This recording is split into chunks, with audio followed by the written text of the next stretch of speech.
aqui.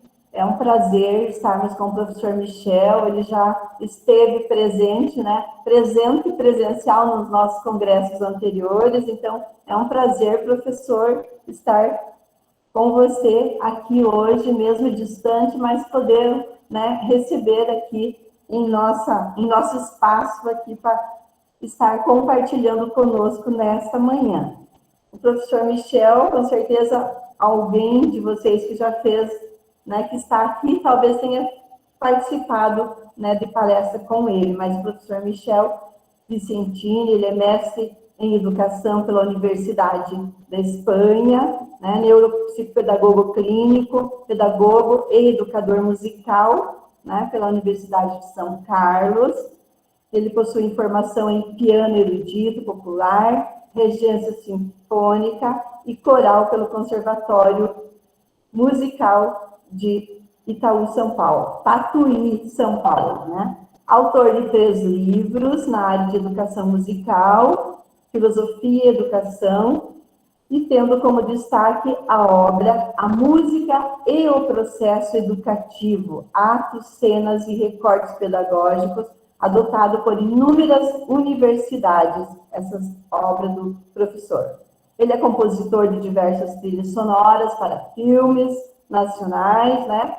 E destaque internacional na obra do filme também que ele, né, realizou aí. E ele atua como supervisor educacional artístico do projeto Guri, ligado à organização social, fundador de vários coros e grupos vocais em São Paulo. Ele é professor universitário dos cursos de neurociência aplicada à educação.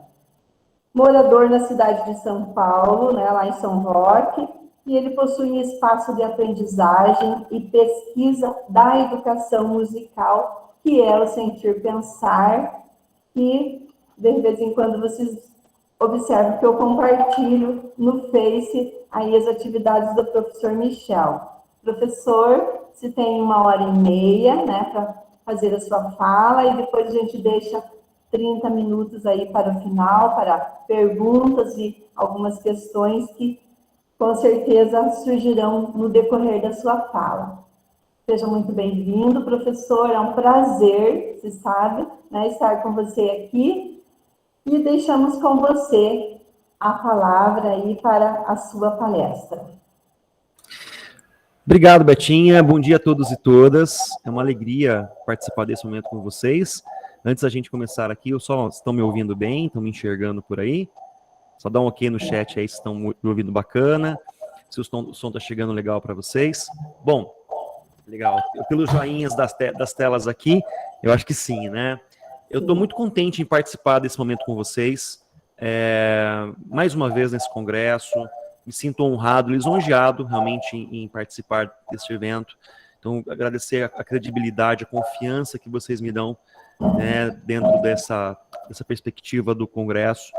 E não só isso, mas também a ideia, né, central de evolução, né, que o congresso dá, e isso é maravilhoso, assim. Eu fico realmente muito feliz. O tema de hoje é um tema muito legal, né? É um tema ligado às neurociências, né? Porém, ele vai ter um viés muito voltado para a prática profissional. Então, a gente que está aqui, seja professor, gestor, seja... Acho que tem um áudio ligado, está dando um retorno aqui. Acho que é o seu, Betinho, tá ligado ali? Cantinho. Então, seja a gente professor, seja a gente gestor escolar, seja a gente profissional de educação, eu acho que, ou melhor, ser humano, essa palestra serve para todos, né? Sobre todas as perspectivas e sobre todos os pontos principais aqui. Então, eu vou começar aqui mostrando para vocês, eu vou compartilhar minha tela, né? E vou mostrar para vocês, deixa eu só compartilhar essa aqui, não, peraí. Só um segundinho.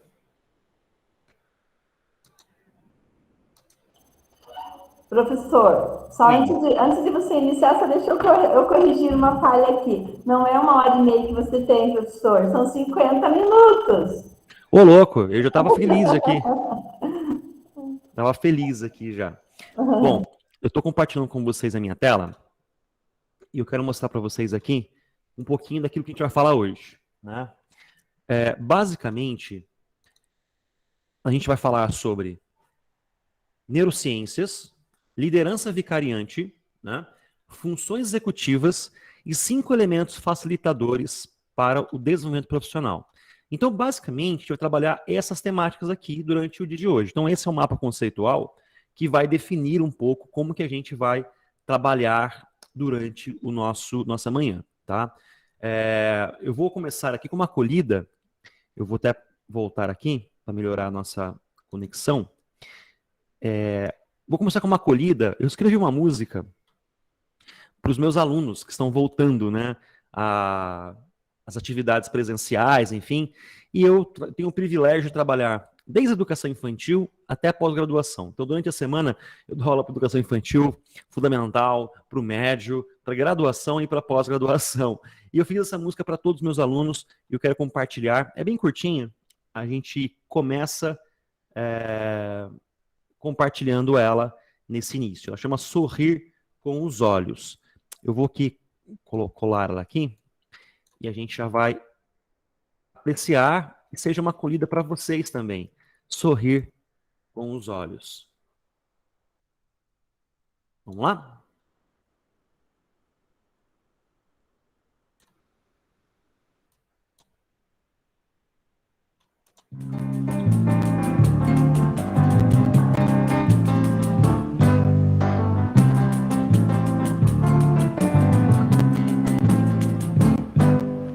Passa álcool em gel, lave bem as mãos. Com muito sabão é a proteção. Coloque sua máscara com muito cuidado. Valeu, amiguinho, mas não fique do meu lado. Na aula remota, todo mundo longe. Para voltar com metamorfoses.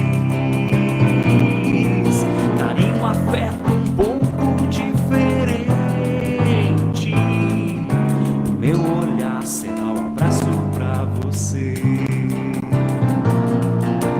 Como sorrir com a minha máscara. Dá pra ver o sorriso nos teus olhos.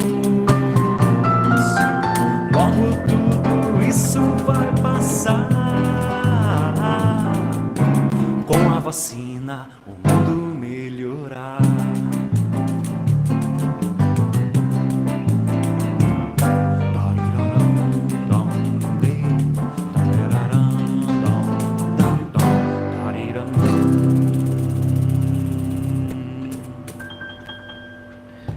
Então é isso, que a gente consiga, mesmo de máscara, sorrir, né, e ter essa acolhida nessa manhã de vocês. Vou compartilhar aqui no chat com vocês o link da música, vocês ficam à vontade, pode usar.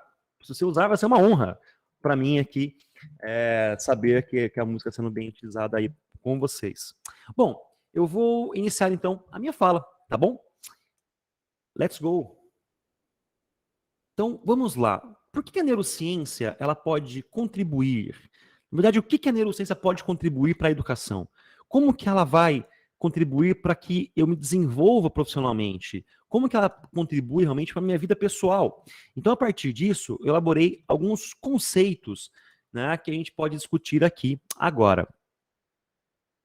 Vamos lá. Primeira questão, a gente vai fazer uma atividade, nesse momento, prática, né? Então a gente fez a acolhida, eu expliquei o que a gente vai trabalhar hoje, mas eu queria fazer uma pergunta para vocês, né? Quem é o ser humano que habita em você? O que é ser humano em 2021? Para isso, para que a gente entenda essa pergunta, eu fiz uma ferramenta aqui, peguei uma ferramenta chamada Mentimeter. Eu quero compartilhar aqui no chat essa ferramenta. Eu queria que vocês clicassem nesse link que eu acabei de colocar aqui, ou vocês vão copiar ele e colocar... Espera um pouquinho só, isso foi errado. Deixa eu compartilhar por aqui.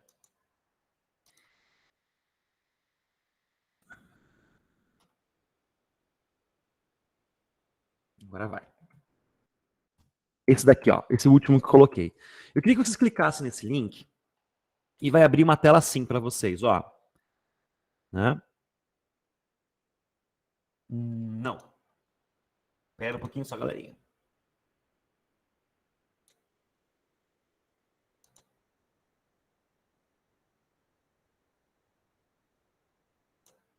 Deu um tilt aqui.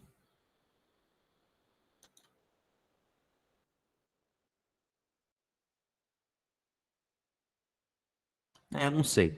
Enfim, a ideia da pergunta é: o que você aprendeu? O que você aprendeu de fato, né, em 2020, 2019, nesses últimos anos, em relação à pandemia? Como que você está desenvolvendo isso na sua perspectiva de vida, né? Para isso, a gente pode responder pelo Mentimeter, caso você consiga abrir, mas caso não, você pensa um pouquinho: o que é ser humano em 2021? Como que a gente encara a nossa humanidade em 2021? Como que a gente encara nosso ser humano em 2021?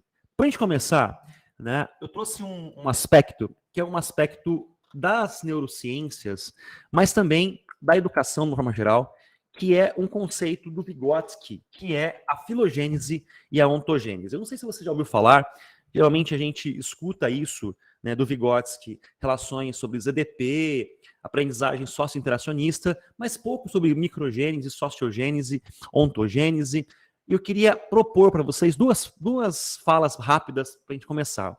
O que é filogênese? Quando eu vou me relacionar com alguém, quando eu vou entender uma classe, entender um grupo de professores, entender uma perspectiva geral da aprendizagem, eu preciso olhar basicamente sobre esses dois vieses aqui.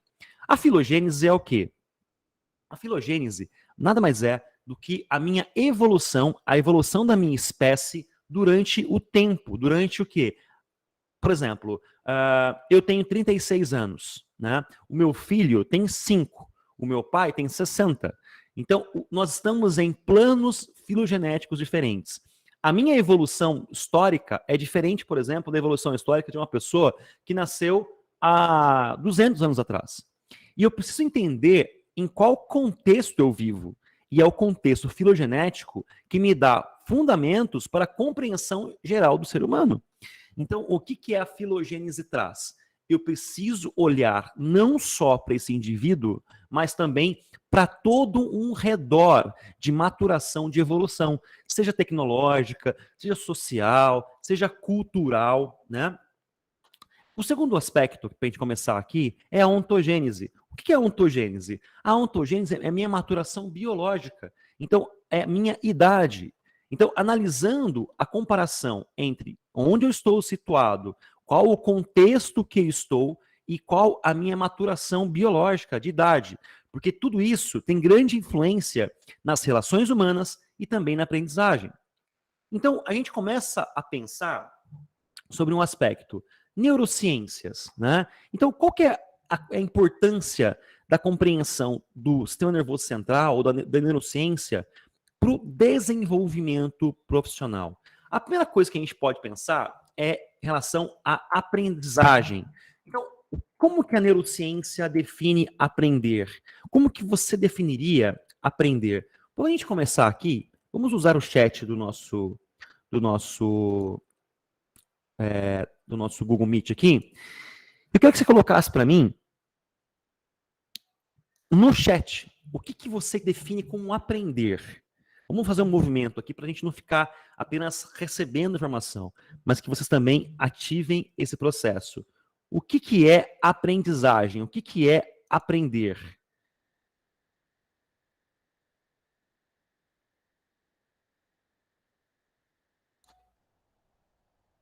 Você consegue colocar no chat o que é aprender?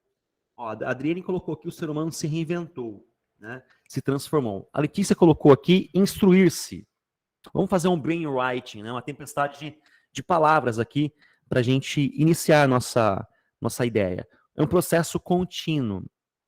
A Adriana colocou: descobrir, evoluir, tudo é aprender, desde o nascer ao deitar, né? A Adriane colocou aqui. Que mais, pessoal? Como vocês entendem, né? Ó, conhecimento. Então, internalizar, colocou Letícia, aumentar o conhecimento, né, o Cláudio colocou. Quando a gente fala de aprendizagem, tem muitas definições, e todas estão certas, né? A pessoa da Samei Cunha colocou, é dar sentido às coisas, é internalizar o conhecimento, troca, descobertas. Esse brainwriting, né, essa tempestade de palavras que vocês estão colocando aqui no chat, ela leva a gente a entender uma coisa muito interessante, né? A aprendizagem, ela tem muitos vieses, mas uma coisa que a neurociência pode entender é o seguinte, aprender, então ponto 1, você anotar aí no seu caderninho, anotar aí na cabeça, anotar aí no seu tablet, no seu computador, aprender, segundo as neurociências, são modificações químicas e físicas no meu cérebro. É modificar quimicamente e fisicamente o meu cérebro. Mas tem um objetivo, um produto. Eu modifico quimicamente e fisicamente o meu cérebro para gerar o quê? Para gerar mudança de comportamento. Olha, entenda uma coisa, que aprender, segundo a neurociência, é mudança de comportamento. Então, definindo totalmente, é modificação química e física que vai gerar em nós mudança de comportamento. Então, dentro da minha perspectiva de professor, atuando com meus alunos, dentro da minha perspectiva de gestor escolar, atuando com meus professores, eu mesmo gestor, atuando com diretores de escola, ou mesmo eu, um líder, ou um ser humano que vive em comunidade, eu preciso de fato entender que tudo aquilo que eu vou aprender é um processo, e esse processo gera, no final, mudança de comportamento. Então, a aprendizagem é mudar o comportamento. E esse é o grande ponto que a gente vai discutir hoje aqui. Eu preciso conhecer o sistema nervoso central? Bom, eu preciso conhecer as etapas. Eu vou colocar para vocês aqui algumas coisas que são importantes para a gente pensar. Você já ouviu falar, não sei se você já ouviu falar isso, que o ser humano usa apenas 10% do cérebro dele? Você já ouviu falar disso? Isso é uma verdade ou é uma mentira? Isso é o que eu chamo de neuromito. O primeiro ponto que a gente tem que pensar é que a gente usa o cérebro todo, o tempo todo. Então, eu estou utilizando agora, nesse momento, várias áreas do meu cérebro. Então, eu não utilizo apenas 10% do meu cérebro. Eu utilizo o meu cérebro todo, o tempo todo. Então, por exemplo, a gente trabalha com a relação humana, a gente trabalha com aula, a gente trabalha com articulação e liderança, em todo o processo, eu estou usando grande parte da minha massa encefálica. Para compreender isso, eu preciso de isso que a Marinês colocou aqui, né? O nosso cérebro expande quando aprendemos, chama-se plasticidade, Marinês. É uma coisa maravilhosa, a gente aprende a vida inteira, e nosso cérebro ele pode ser plástico a vida inteira, né? Quando a gente fala sobre aprender e se relacionar e compreender de fato a neurociência, a gente está jogando essa perspectiva de relação de compreensão. Então, eu utilizo parte dele, eu utilizo o cérebro todo, o tempo todo. Porém, eu posso dividir o meu cérebro em partes, né? Mas eles são integrados. Uma das partes principais para a aprendizagem, e no qual eu separei aqui hoje para a liderança, para que você se desenvolva profissionalmente, é chamado de função executiva. Você ouviu falar sobre função executiva? Alguém já conhece sobre isso? Função executiva é um aspecto assim, ó. Eu não sei como que é aí em Ponta Grossa, mas tem aí do lado de Curitiba um grande aeroporto. Aqui em São Paulo tem alguns aeroportos, por exemplo, em Guarulhos, que é o maior aeroporto da América Latina, e tem muito movimento. Não sei se vocês já foram em Guarulhos nesse aeroporto, então é muito avião pousando ao mesmo tempo, correto? Se não tiver um cara lá que fala assim, ó, avião da Latam pode pousar, avião da, sei lá, American Airlines pode pousar, avião da Delta pode pousar, avião tal. Se não tiver um cara controlando o pouso desses aviões, eles vão se chocar e vai ter acidente. Função executiva no cérebro humano é exatamente isso. É o controle de ação e de pensamento. É como, de fato, eu me desenvolvo e eu controlo aquilo que quero fazer como professor, como liderança, como gestor, mas como ser humano. Então, função executiva é o controle do pensamento e da ação. E quem cuida disso são as áreas frontais do meu córtex frontal. Então, por exemplo, aqui perto da testa, né? Então, com esse controle tem 3 grandes pontos, né? Memória de trabalho, coloquei aqui, controle inibitório e flexibilidade cognitiva. Eu vou enfatizar, obviamente, o controle inibitório. Por quê? Porque a gente está falando sobre liderança, sobre aprendizagem, e eu vou enfatizar um elemento. Então, olha o caminho que eu quero fazer com vocês. Entenda o caminho. Ó. Eu falei sobre aprendizagem, aí eu falei para a gente olhar sobre o aspecto filogenético e ontogenético. Aí a gente vai entender um pouco de função executiva nesses 3 pontos e focar em controle inibitório. Antes de a gente entrar em controle inibitório, vamos lá. Memória de trabalho. O que é memória de trabalho? É armazenar, relacionar, pensar informações a curto prazo. A memória de trabalho, vou dar um exemplo bem fácil para vocês entenderem memória de trabalho. Sabe quando você está falando com alguém, conversando assim com alguém, e de repente você fala assim, pô, tá falando sobre o quê mesmo? Não sei se já passaram por isso, eu passo por isso sempre, né? Tá falando sobre um assunto, de repente, o seu cérebro, ele começa a pensar em outra coisa, quando você começa a falar. E você esquece o assunto. Então, essa, por exemplo, é uma falha de memória de trabalho. Então, por que isso acontece?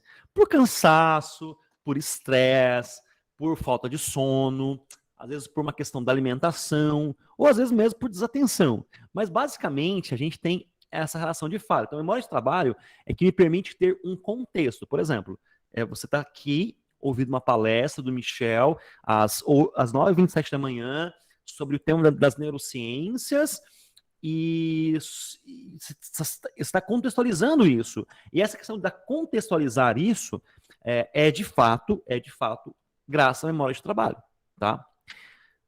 O segundo ponto que eu vou colocar aqui é o do controle inibitório. O que é o controle inibitório? É aquele que possibilita controlar, filtrar pensamentos e ter domínio sobre atenção e comportamento. Conseguir ler um texto, mesmo na presença de barulhos incômodos, é um bom exemplo dessa habilidade. Eu vou focar aqui no controle inibitório porque ele é o tema principal da relação das neurociências para vocês aí de Ponta Grossa e região. Tá? Então, o que é o controle inibitório?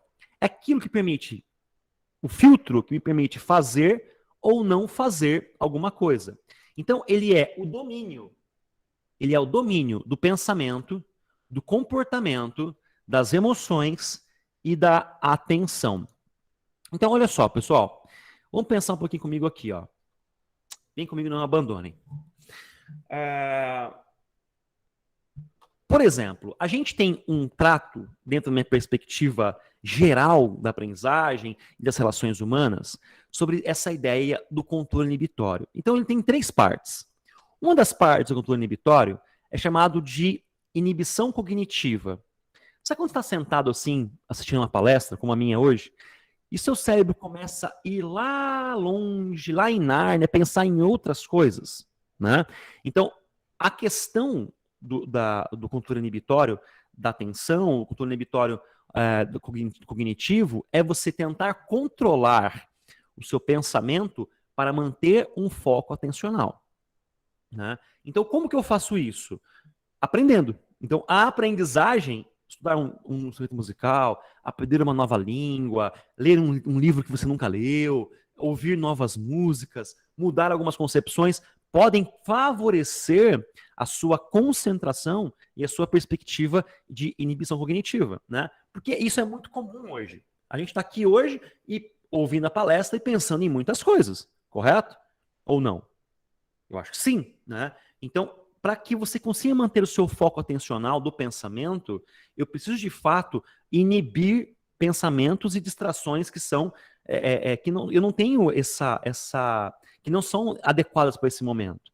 Então, ter o controle inibitório é ter gestão do seu pensamento. E você é gestor de você mesmo, né? Eu sei que, por exemplo, a gente fala assim sobre emoções, né? Vocês sabiam, né? Nós temos apenas 6 tipos de emoção. Nós temos alegria. Lembra do filme Divertidamente? Nós temos 5 personagens Divertidamente.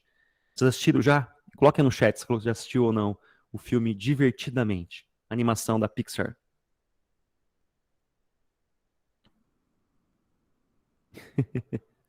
A Adriana falou que ela amou, né? Então, no filme Divertidamente, eu tenho 5 personagens. Eu tenho a alegria, tristeza, a raiva, o nojo, que é nojinho, e o medo. E eu vou acrescentar, né, com base no Roberto Lente, né, um neurocientista brasileiro, mais um que é a surpresa. Então eu tenho alegria, tristeza, raiva, medo, nojo e surpresa, né? Essas 6 emoções são nossas emoções primárias. Nós não temos total controle sobre elas. Por exemplo, você tem controle do seu medo? Fala assim, ó, eu não vou ter medo. Não. A gente pode tentar modular isso para não ter medo. Mas as emoções, as 6 emoções primárias, elas são de fato semi-autônomas. Vou dar um exemplo para vocês aqui, ó. E para que elas existem no nosso corpo? Elas existem para que você sobreviva. O medo, a alegria, a tristeza, o nojo, todos eles foram gerados biologicamente em nós para a nossa sobrevivência. Vou dar um exemplo bem legal assim. Eu moro aqui em São Roque, no interior de São Paulo, e num condomínio onde foi feito, né, era perto de uma mata atlântica nativa. E um dia eu estava fazendo uma caminhada noturna e o porteiro mandou uma mensagem tem umas caixinhas de som no bosque, e ele mandou uma mensagem assim, era mais ou menos 2 da manhã. Ô, Michel, se fosse você, eu não caminhava aí, porque nós avistamos pela câmera uma sussuarana andando por aí. Eu falei, você sabe o que é sussuarana? Sussuarana é uma onça parda, né? É um gato de 70 quilos, mais ou menos, né?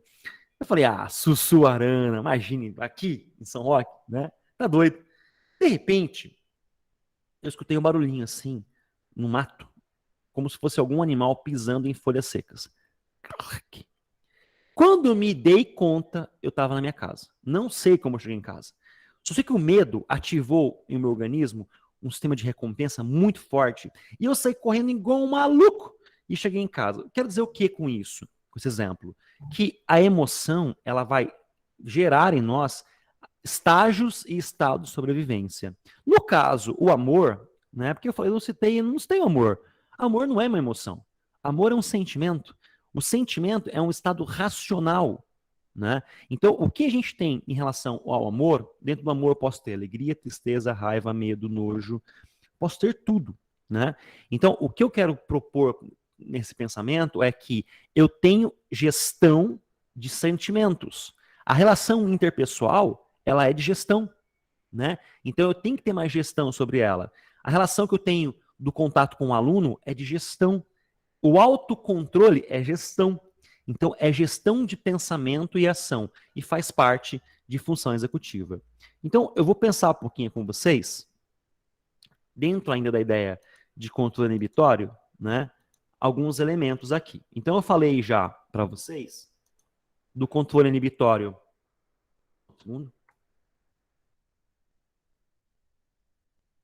Da inibição cognitiva, né? Que é quando eu vou resistir pensamentos, memórias não intencionais, que vão tirar esse foco. O controle inibitório da atenção, né? Por exemplo, quando eu estou numa sala de aula, né? Eu tenho muitos distratores. Isso é muito comum, né? Eu trabalho em educação infantil, trabalho no fundamental, ter muitos enfeites na sala de aula, isso é muito legal. E é bom porque faz um acolhimento. Porém, eu tenho que olhar criticamente que a neurociência ela fala o seguinte, que eu tenho que ter um cuidado para não exagerar nesses distratores, nesses enfeites, essas coisas, para que eu não tire a atenção. Eu preciso gerar um controle inibitório da atenção na criança. E como que eu faço isso? Tentando fazer com o máximo que ela foque, dando controle de foco para ela. Por exemplo, se eu tenho lá muitos distratores, muitos estímulos na sala de aula, né, ela vai ficar perdida em tantos estímulos. Então, a ideia é focar a atenção da criança naquele estímulo. Talvez trocar, talvez inserir semanalmente novos estímulos ali novos enfeites. Mas essa atenção, ela é fundamental para que a gente evolua isso, e para a gente ter atenção ou não. E, por exemplo, manter uma conversa com alguém mesmo em ambiente com som elevado. E o último ponto desse controle inibitório é o autocontrole, né? Que é você ter domínio sobre o seu comportamento, apesar dos impulsos e emoções. Foi o que eu falei aquilo lá para você, agora.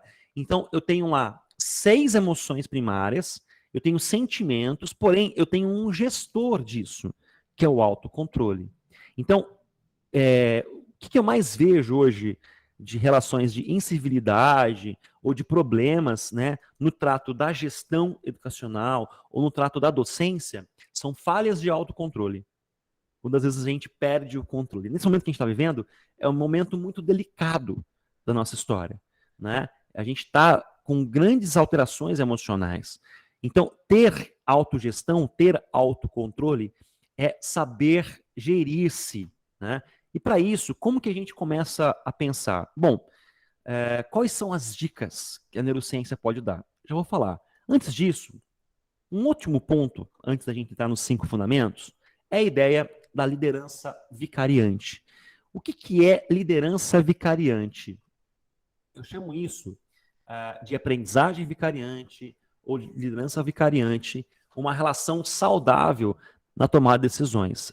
É um conceito que ele é um conceito pós-vigotskiano, né, que a gente aprende com a relação e exemplo do outro humano. Então, em outras palavras, vou até usar uma epígrafe aqui. Eu posso aprender matemática sozinho, eu posso aprender inglês sozinho, eu posso aprender música sozinho, mas uma coisa eu não aprendo sozinho, a ser humano. Porque para ser humano, eu preciso de outro ser humano que aprendeu essa árdua e difícil tarefa. Nesse aspecto, por exemplo, se você é gestor escolar, né, você é o exemplo vicariante para os seus professores, para as famílias, para os alunos. Então, aquilo que você quer de postura ética, de postura moral, está no desenvolvimento biológico do seu comportamento. Então, é como você se comporta frente a isso. Então, a sala de aula é a cara do professor, a escola é a cara do gestor. Então, eu preciso entender isso, que a escola que eu quero está a partir da minha relação de exemplo. É como eu estabeleço um relacionamento saudável frente à tomada de decisões.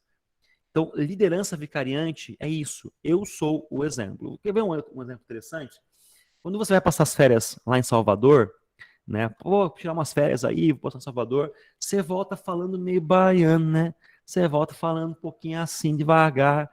Quando você vai passar, por exemplo, filhos adotivos, eles vão pegar a feição dos pais adotivos, né? Isso é por quê? Porque nós copiamos os modelos humanos das pessoas que estão à nossa volta. E você que é um líder, você que é um professor, um gestor, você é um cara que vai, de fato, né, passar através da sua ação, né, relações de aprendizagem pelo exemplo. Um terceiro ponto aqui, antes de a gente entrar, é os sistemas de recompensa cerebral. Né? Não sei como que é aí em Ponta Grossa, mas, por exemplo, aqui em São Paulo, uma aula, ela dura mais ou menos aí 50 minutos. Quanto tempo dura uma hora aula em Ponta Grossa? Coloca para mim no chat, por favor. Uma hora aula. 1 hora? 50 minutos? 45? 50 minutos. A criança, ela consegue ficar 50 minutos, porque isso, essa definição numérica, Silvia, que colocou, obrigado, viu, Silvia, colocou no chat aqui, ela foi definida pelo tempo de concentração de uma criança em fase escolar, né?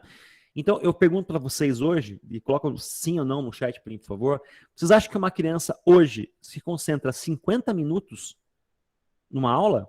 Ela consegue ficar concentrada 50 minutos numa aula de aula? Na verdade, não, né? Porque hoje eu tenho um mundo de muitos estímulos, né?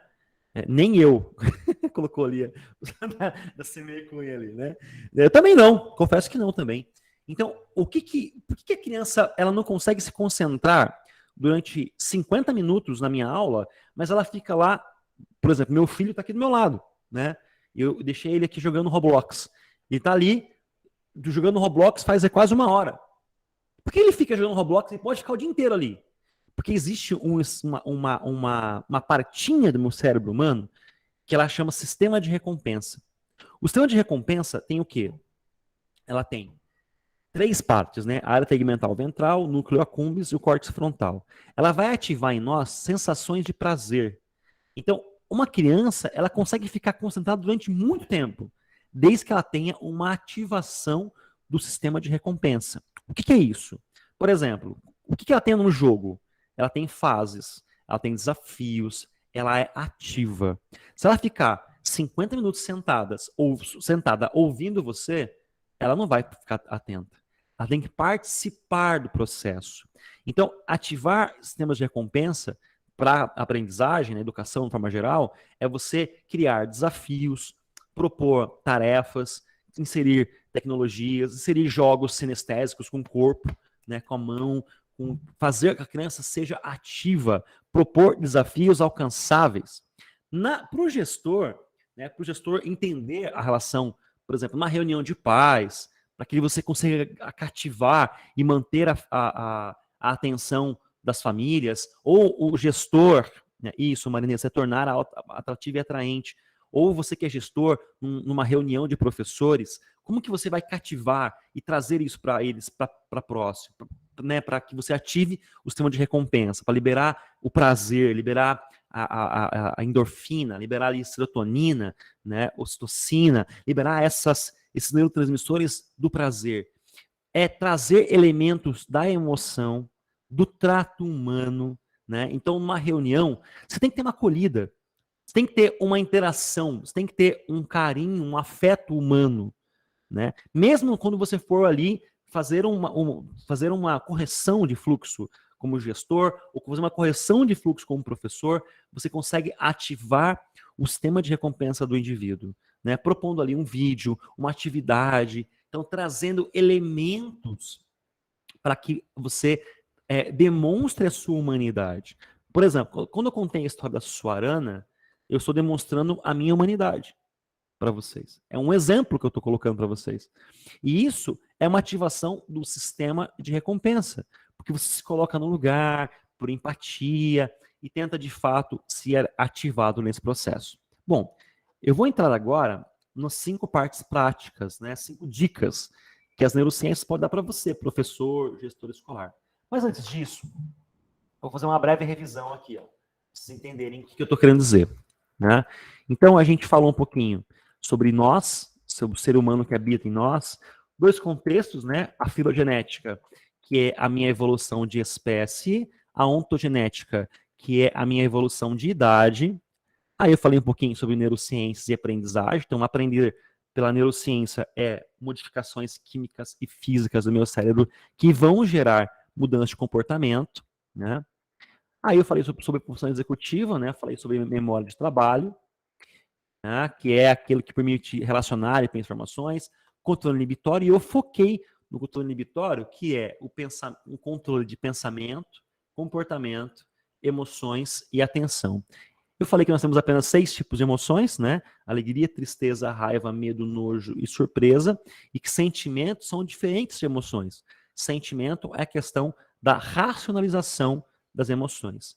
Aí eu falei sobre controle inibitório da atenção, inibição cognitiva e autocontrole.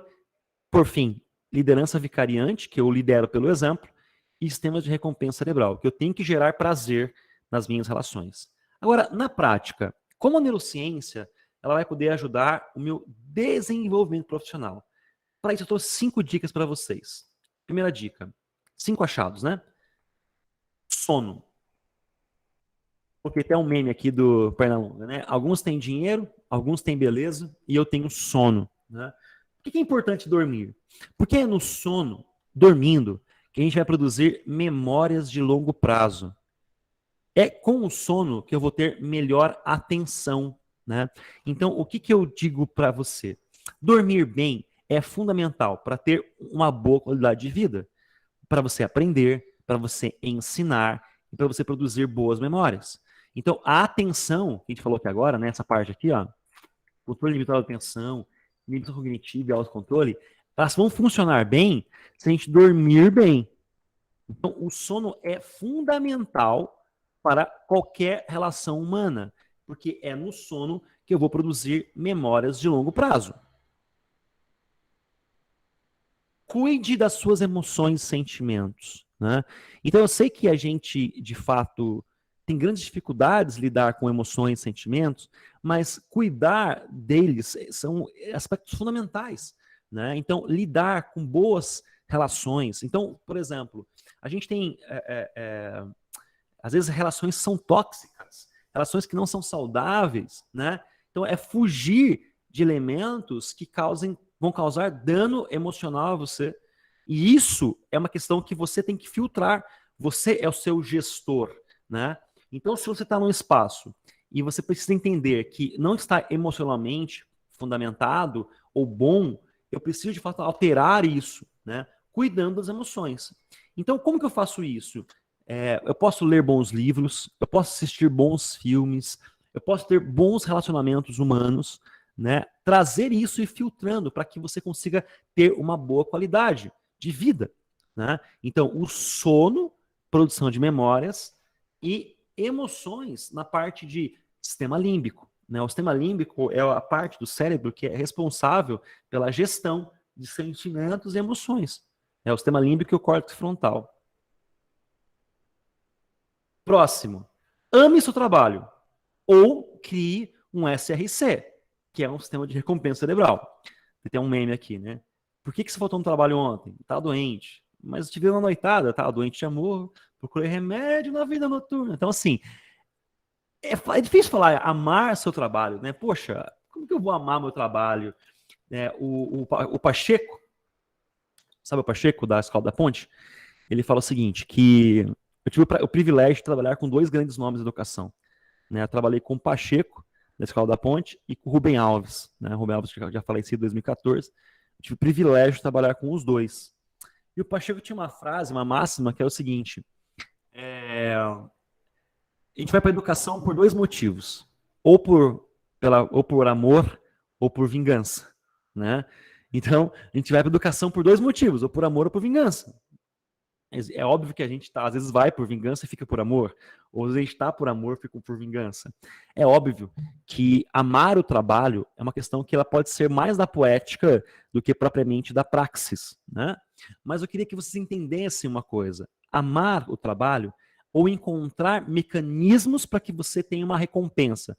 O salário é uma recompensa? Claro que é, né? Mas as relações humanas são recompensa. É você encontrar. O Rubem Alves tem uma frase que é a seguinte: ó, nós precisamos educar o nosso olhar para enxergar além do óbvio. O óbvio é assim, é um pragmatismo. É dia a dia, tá rolando sempre as mesmas coisas, sempre as mesmas histórias, né? Então eu preciso, como a Marinês colocou aqui, de fato me esforçar, né? Entender e encontrar, pela educação do olhar, encontrar sentidos afetivos para aquilo que eu faço, né? Então, amar o trabalho é criar, de fato, um sistema de recompensa. É encontrar, poxa, se eu tô com dificuldade, mas eu tenho que encontrar ali uma coisa para que eu celebre meu dia, celebre a minha vida, né? Por exemplo, tem coisa mais prazerosa no mundo do que uma criança aprender? Eu não sei se vocês são assim, mas quando uma criança aprende, eu ensino, eu tenho vontade de celebrar, assim, de dar um grito de alegria. Então, é achar alguma coisa que te traga prazer, que te traga recompensa. Não apenas o salário, mas também recompensas emocionais, recompensas de aprendizagem, de vida que a gente tem ali dentro da escola. Planeje. Próximo ponto aqui. Planeje, ouse, mas tenha os pés no chão. O cérebro humano da gente, ele gosta de desafios, mas ele gosta de desafios alcançáveis. Biologicamente, o cérebro humano, ele gosta de desafios alcançáveis. Então você, como gestor, né, propõe, ou professor, vai propor desafios para os alunos, proponha desafios que eles alcancem. Porque o cérebro não gosta de coisa muito fácil, nem coisa muito difícil. Então tem que saber lidar com esse planejamento, né? E a gente tem que sair também de uma posição, eu acho que isso é uma coisa que é uma bela crítica a todo mundo, né? Sair de uma posição assim. Às vezes a educação, né, ou a gestão escolar, ou tudo, fica num viés assim: eu vou planejar aquilo que eu não executo e depois avaliar aquilo que eu não fiz. Né? Vou falar de novo, né? Às vezes a gente planeja aquilo que não vai executar e depois tenta avaliar aquilo que eu não faço. Planejar é aquilo que eu tenho de fato que vou fazer para a vida, não só para minha vida profissional, mas para minha vida pessoal. Né? O que você quer ser esse ano? O que você quer ser ano que vem? O que você quer ser daqui 20 anos? É planejar com os pés no chão, compreendendo quem você é, sua identidade. E por fim, o último aqui, para que eu consiga ter flexibilidade cognitiva, que é um ponto lá atrás, ó, olha só. Flexibilidade cognitiva, o que é? É mudar de perspectiva no momento de pensar e agir. É considerar diferentes ângulos na tomada de decisão. Sabe aquela pessoa que tem a síndrome de Gabriela? Eu nasci assim, vou morrer assim, Gabriela. Na verdade, não. A flexibilidade é uma função, né, das funções executivas, é uma ação das funções executivas que permite eu olhar as coisas sobre outro viés, sobre outro pensamento, né? Não sei se vocês conhecem, eu vou dar uma dica para. Anotem aí, vou até pôr no chat aqui. Existe uma teoria chamada teoria pensamento divergente. O que é isso, né? É você ter múltiplas respostas para uma pergunta e múltiplas perguntas para uma resposta.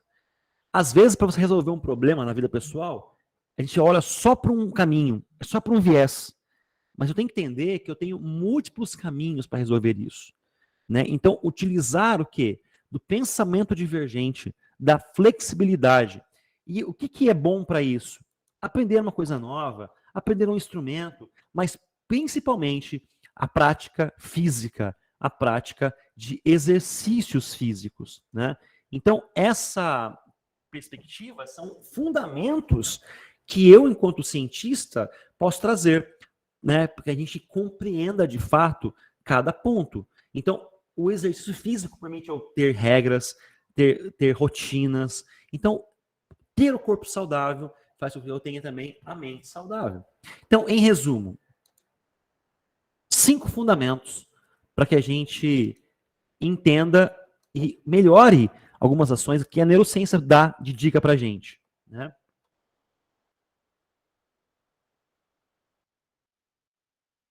Sono, emoções e sentimentos, amar o trabalho ou criar um sistema de recompensa, planejamento, flexibilidade através dos exercícios físicos. Eu queria aqui encerrar. Ela foi bem rápida, né? Eu esperava, eu achei que tinha mais, então eu dei uma encurtada, assim, uma enxugada na questão de conteúdo, né? Mas eu queria, assim, deixar aqui no chat o meu e-mail para vocês. Eu vou ter um período de perguntas também, né? Mas eu vou só deixar aqui já meu e-mail, que é um contato direto comigo. Também vou deixar aqui o meu nome no Instagram. Meu Instagram é bem pessoal, mas, enfim. E a minha página no YouTube, que tem muitos materiais, muitas palestras, muitos vídeos, atividades práticas, atividades sinestésicas, atividades musicais, que é o canal do YouTube chamado Espaço Sentir Pensar. Tá bom? Tem bastante. Ai, eu não enxergo, espera um pouquinho só. Sentir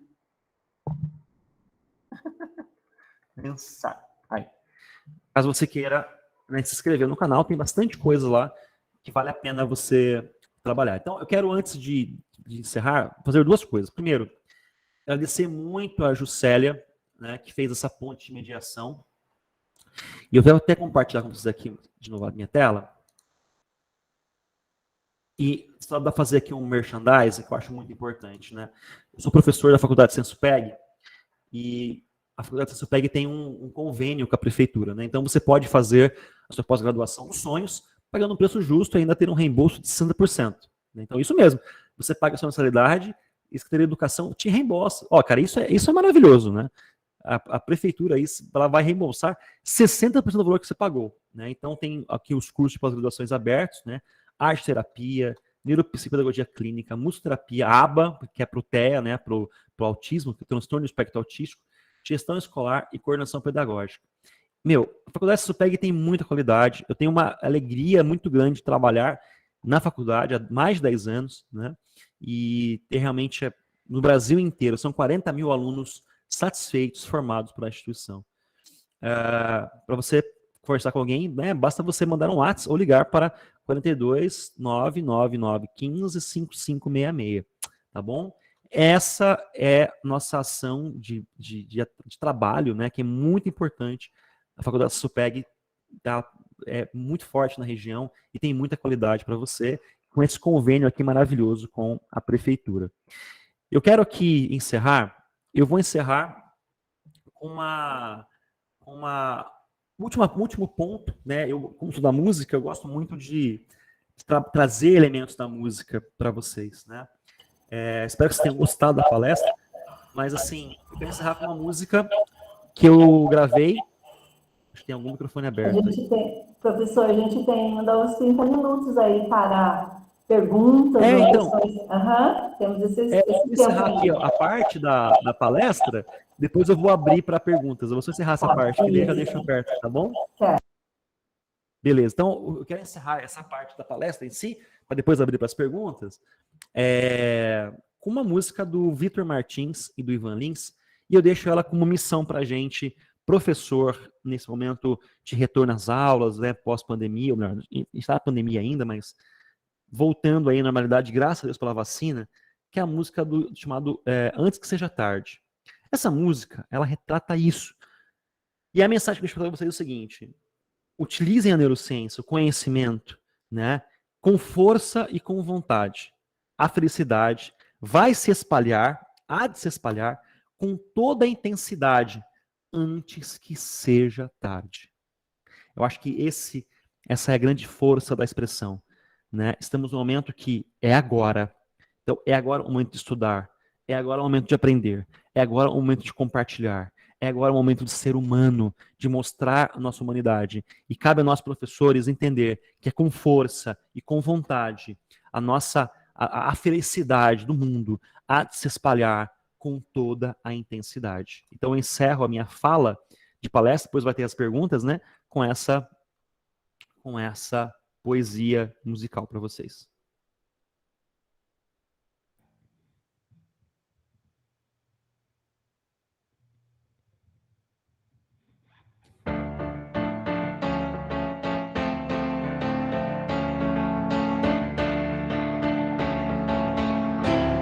Com força e com vontade, a felicidade há de se espalhar com toda a intensidade. Com força e com vontade, a felicidade há de se espalhar com toda a intensidade. Há de molhar o seco, de enxugar os olhos, de iluminar o beco, antes que seja tarde. Há de assaltar os bares, de retomar as ruas, de visitar os lares, antes que seja tarde. Há de rasgar as trevas e abençoar o dia, e de guardar as pedras, antes que seja tarde. Com força e com vontade, a felicidade há de se espalhar com toda a intensidade. Com força e com vontade, a felicidade há de se espalhar com toda a intensidade. Há de deixar sementes do mais bendito fruto na terra e no ventre, antes que seja tarde. Há de fazer alarde, de libertar os sonhos da nossa mocidade, antes que seja tarde. Há de mudar os homens, antes que a chama apague, antes que a fé se acabe, antes que seja tarde. Com força e com vontade, a felicidade há de se espalhar com toda a intensidade. Com força e com vontade, a felicidade há de se espalhar com toda a intensidade. Com força e com vontade.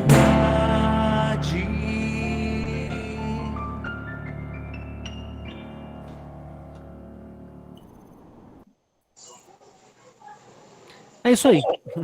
Obrigado. Então, as meninas poderão estar levantando a mão, quem quiser fazer a pergunta para o professor Michel, ou mesmo colocando no chat as perguntas, certo?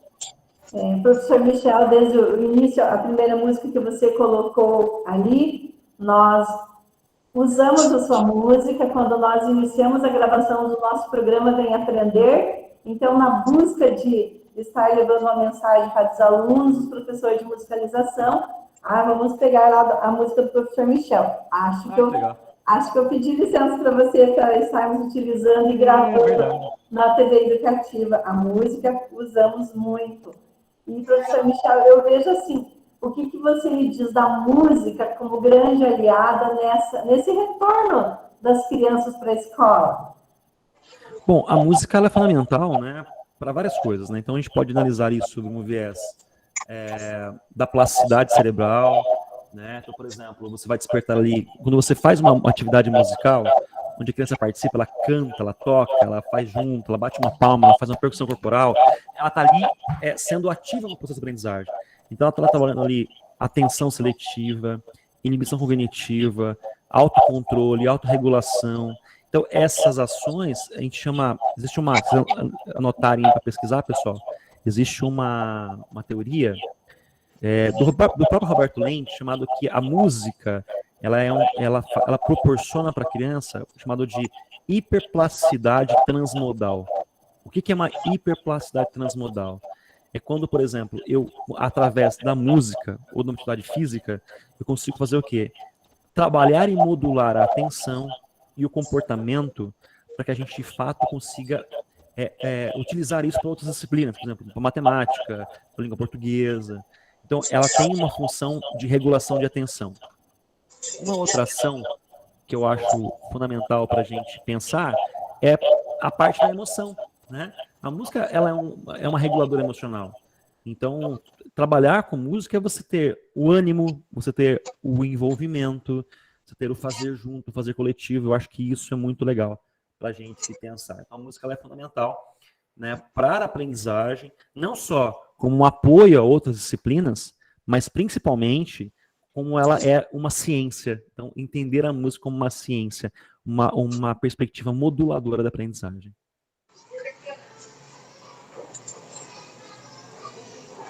Está desligado o microfone, Betinho. Alguém levantou a mão querendo fazer uma pergunta para o professor? Tem alguém com o microfone ligado, acho que é a Ana Elisa ali, né? Tá com o microfone ligado? Não sei se é. A Ana Elisa vai fazer uma pergunta para o professor?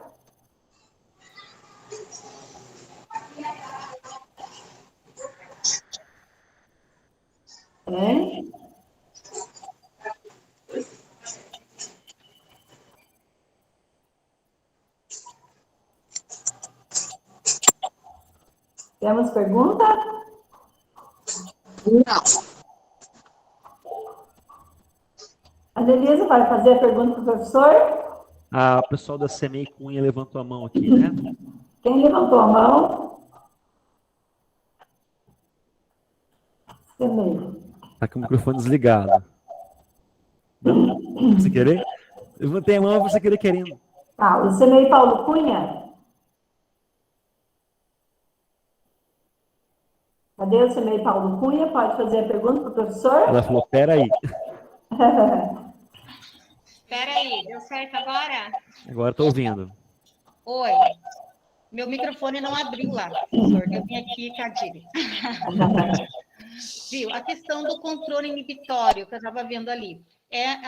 A gente pode trabalhar com a criança de educação infantil esse controle para que ela consiga prestar mais atenção nas atividades da aula e fazer com que essa atenção dela seja maior, ou é muito cedo para você trabalhar com o controle inibitório? Ou tem que partir da pessoa realmente conseguir essa atenção? Não, na verdade, é a partir do nascimento. A gente trabalha a função executiva onde ela tem maior proliferação biológica, né? Na primeira infância. O que é a primeira infância? Até os 6 anos. Então, até os 6 anos, o meu cérebro está mais sensível para aprender relações de comportamento. Então, não que depois eu não aprenda, não é isso. Mas na primeira infância, eu estou mais sensível. Então, na educação infantil, ela é determinante para ter regulação de atenção, Por isso que a gente trabalha muito as rotinas, né? Quando você faz lá, chega na educação infantil, você coloca lá a pauta do dia, você está trabalhando com a criança já uma regulação de atenção, porque ela sabe que vai ter ali a pauta do dia. Eu faço isso, na verdade, a rotina, até a pós-graduação. Quem foi meu aluno sabe disso. Que na graduação, na pós-graduação, até hoje, quando eu comecei minha aula, por exemplo, minha palestra, eu falei, olha, pessoal, a gente vai falar sobre isso, isso, isso, aquilo outro. Então, como que eu trabalho na educação infantil, né, pessoal da Paulo Cunha? É muito simples. Então, por exemplo, quando eu faço uma música de esquema corporal, né, cabeça, ombro, joelho e pé, já é um trabalho disso, né? Quando eu faço um jogo de tabuleiro, um jogo físico, né, um jogo com bambolês, são atividades que vão modular a atenção. O brincar é fundamental para a aprendizagem.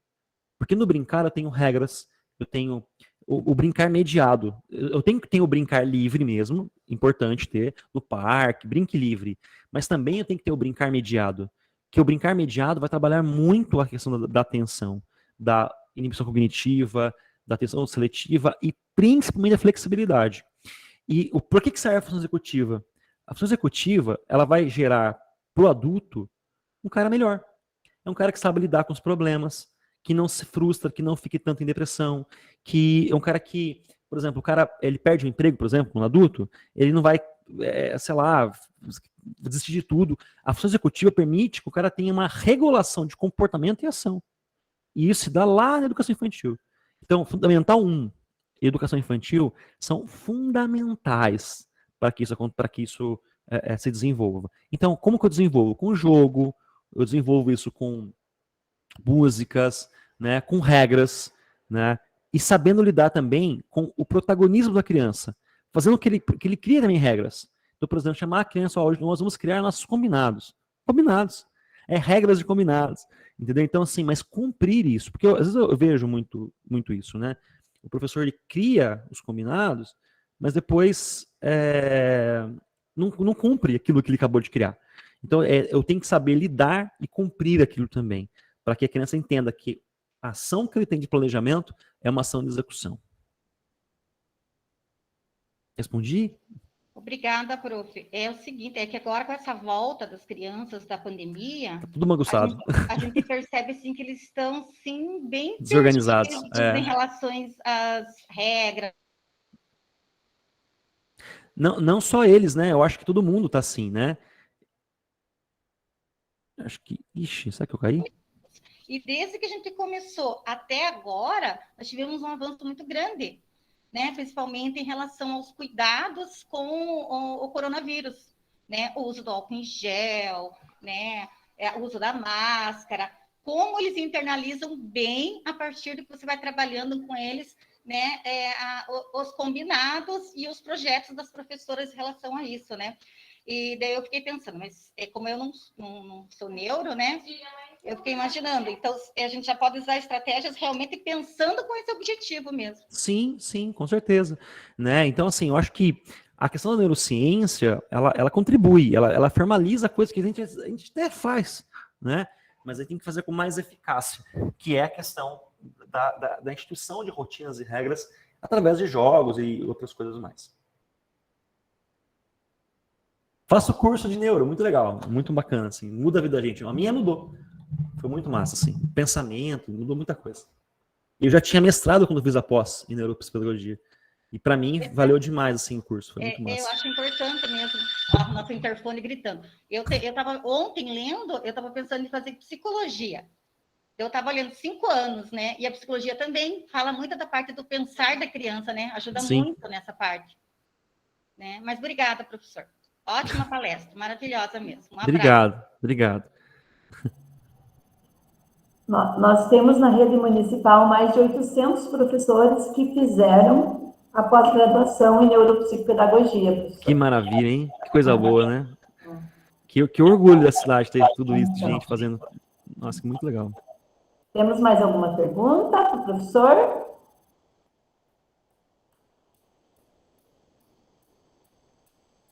É verdade, Marinês, é para conhecer e se conhecer.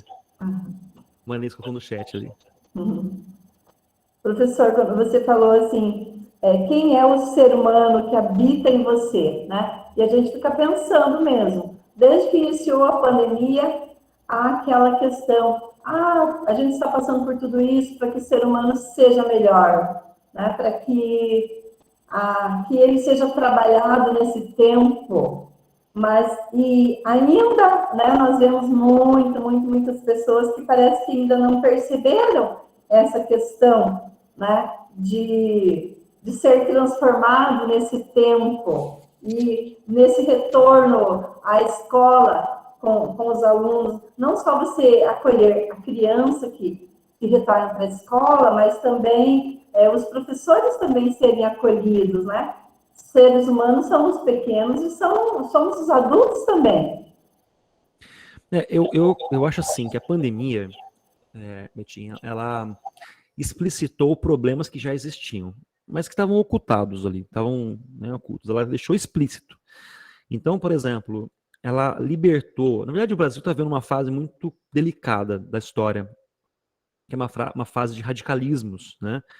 E esses radicalismos estão impactando as famílias, estão impactando também as escolas, né? Isso tem acontecido. E a pandemia, ela explicitou esses radicalismos. Ela explicitou um pouco esse sentimento radical que existe em uma parte da sociedade, né?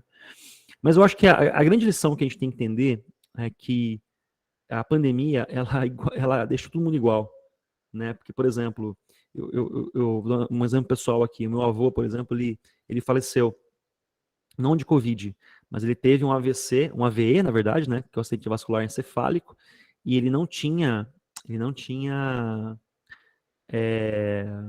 UTI para ele. E na família tem deputado, tem políticos aqui, né? E mesmo com influências de dinheiro e política, ele não conseguiu UTI. Porque não importa, né? Todo mundo ficou igual. Porém, porém cada um aprendeu de uma forma.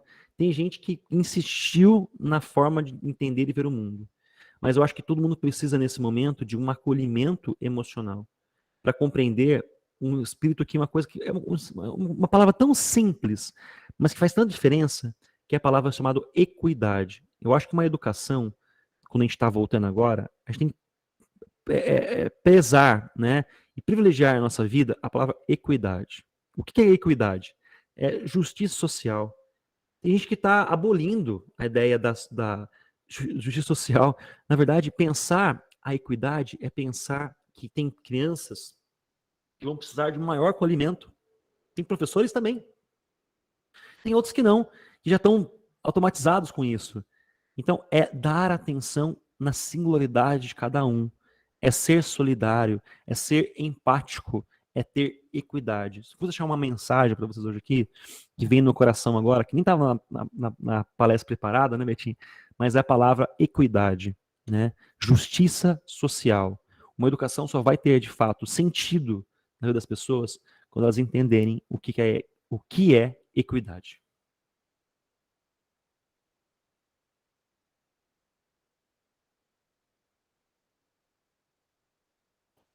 Obrigado, professor. Temos mais alguém que gostaria de compartilhar ou perguntar ao professor?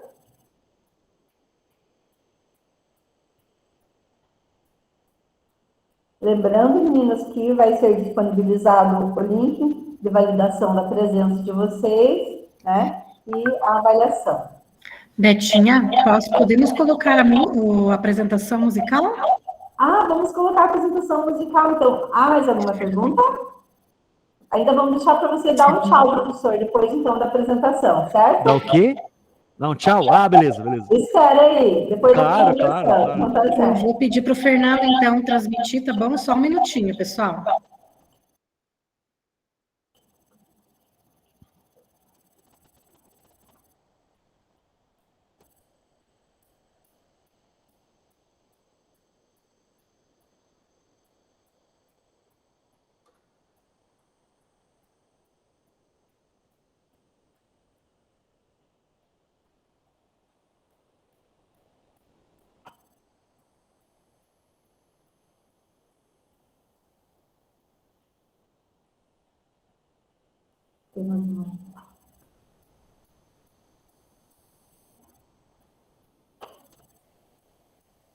Eu quero agradecer aos professores, porque nós solicitamos um número artístico para colocar antes das palestras ou no final da palestra, como vai acontecer agora. Não sei se tem alguém de vocês aqui que deve ter enviado um vídeo para nós. Isso.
Mesmo com os alunos retornando aos poucos para a escola, né, a gente ainda solicitou esse trabalho dos professores estarem enviando para nós alguma coisa, né, os alunos em educação remota e tudo mais. Por isso, nós agradecemos aos professores que nos enviaram os vídeos. Muito bom, parabéns, achei muito legal. É um início. E queremos agradecer mais uma vez o professor Michel pela sua disponibilidade em compartilhar conosco, né, os conhecimentos que trouxe nessa manhã, professor. Queremos agradecer muito por você sempre estar à disposição, sempre que a gente solicita, você diz presente para nós. Muito obrigada mesmo, que Deus continue abençoando sua vida, que você continue tendo essa pessoa que traz e compartilha conosco aquilo que você tem. E dou esse espaço também para você estar se despedindo, Dô. E se tiver mais alguma coisa para estar colocando, professor? Não, eu quero agradecer a vocês, assim, eu fico, nossa, sempre muito honrado de participar desse evento, é um evento muito importante, e parabéns, né, toda a equipe aí da cidade, né, Secretaria de Educação, eu fico, de fato, orgulhoso, assim, de participar, e quando chamar, estou sempre pronto, sempre aqui, só me chamar que eu vou. Obrigada. Obrigado, então, gente, professor, obrigado. Queremos agradecer a todos que participaram, né, nessa manhã, nesse curso. teremos ainda à tarde e à noite, né, outras programações. Convidamos a vocês, que certamente já devem ter se inscrito, com certeza, né? E lembrando sempre do nosso slogan, né? O slogan da gestão, que é juntos na construção de uma escola pública que ensina e humaniza, né? Então, esse é o nosso slogan, o nosso lema, e que a gente, como professores, né, nós possamos voltar e estar trabalhando com esse olhar, né, de voltar transformado para a nossa escola, para o espaço onde nós trabalhamos, para com os nossos alunos, né, que não fique só no slogan, mas que mude aqui dentro de nós, né, esse ser humano que seja em busca de uma humanização o nosso trabalho. Obrigada Maravilha. a todos. E as professoras não esqueçam do link lá de validação da presença e da avaliação, certo? Obrigada a todos. Tenham todos um bom dia. Tchau, tchau. Tchau, tchau, gente. Valeu.